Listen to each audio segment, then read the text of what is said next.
రాష్ట్ర వ్యాప్తంగా పేద ప్రజల్ని మధ్యతరగతి ప్రజల్ని టార్గెట్ చేస్తూ ప్రభుత్వం తీసుకున్న నిర్ణయాన్ని ఈరోజు ఖండిస్తూ ఆలేరు పట్టణవాసులు అదేవిధంగా ఆలేరు మండలానికి సంబంధించిన బాధితులు ఈరోజు ఆలేరు తహసీల్దార్ ఆఫీస్ ముందర ధర్నా కార్యక్రమాన్ని చేపట్టడం జరిగింది. మరి ముఖ్యంగా 1908లో తీసుకొచ్చిన రిజిస్టర్ 22A యాక్ట్ ప్రకారం భూముల్ని గుర్తించి జాబితా తయారు చేసి పంపవలసిందిగా గత సంవత్సరం సెప్టెంబర్ 11వ తారీఖు నాడే CCLA ఒక ఆర్డర్ జిల్లా కలెక్టర్లకు జారీ చేస్తే జిల్లా కలెక్టర్లందరూ కూడా మరి తహసీల్దార్లకు 22A యాక్ట్ ప్రకారం జాబితా తయారు చేసి పంపవలసిందిగా ఆదేశాలు ఇచ్చినారు. మరి తహసీల్దార్లు ఎక్కడికక్కడ 22A యాక్ట్ ప్రకారం ఆ స్థలాలలో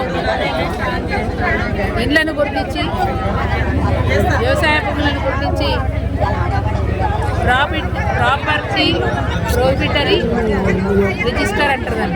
ప్రాపర్టీ ప్రోహిబిటరీ రిజిస్టర్ అంటే ఈ ఆస్తులన్నీ కూడా ప్రొహిబిషన్లో ఉన్నట్టుగా డిక్లేర్ చేస్తూ రిజిస్టర్లో ఉన్నట్టుగా డిక్లేర్ చేస్తూ తయారు చేసిన జాబితా ఈరోజు వెబ్సైట్లో ఉండడం, అది చూసి ప్రజలు ఆందోళనకు గురైనారు.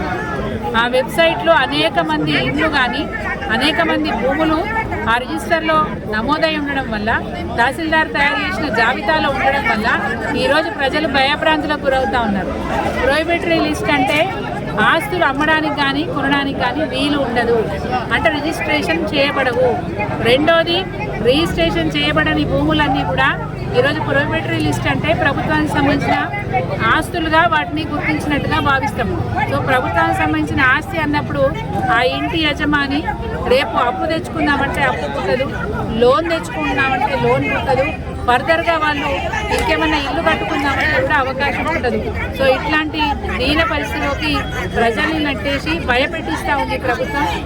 ఈ PRS పార్టీ ప్రజల పక్షాన పోరాటం చేయడానికి సిద్ధంగా ఉంది. బాజాప్తా దశాబ్దాలుగా దాదాపు 70-80 సంవత్సరాల నుంచి ముత్తాతల నుంచి ఇల్లు కట్టుకొని వ్యవసాయం చేసుకుంటున్న ప్రజల్ని ఈరోజు భయాందోళనకు గురి చేస్తున్న ఈ ప్రభుత్వానికి బుద్ధి చెప్పే విధంగా పెద్ద ఎత్తున ఉద్యమం చేసి ఆ ప్రజల ఆస్తుల్ని వాళ్ళకే ఉండేటట్టుగా మరి ప్రయత్నం చేయడానికి BRS పార్టీకి అంతరం పెట్టుకుంది.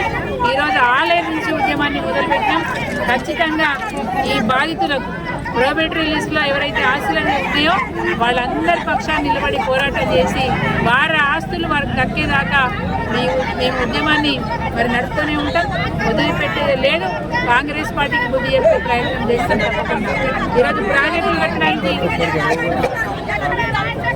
ల్యాండ్ అక్విజిషన్ చేయడానికి డబ్బులు లేవంటున్న ప్రభుత్వం మరి పేద ప్రజల భూముల ఖరీదు కోసం, పేద ప్రజల ఇళ్ల ఖరీదు కోసం అని చెప్పి మేము ప్రశ్నిస్తూ ఉన్నాం. రేపు అసెంబ్లీలో కూడా మా పార్టీ ఎమ్మెల్యేలు తప్పకుండా అసెంబ్లీని స్తంభింపజేస్తారు.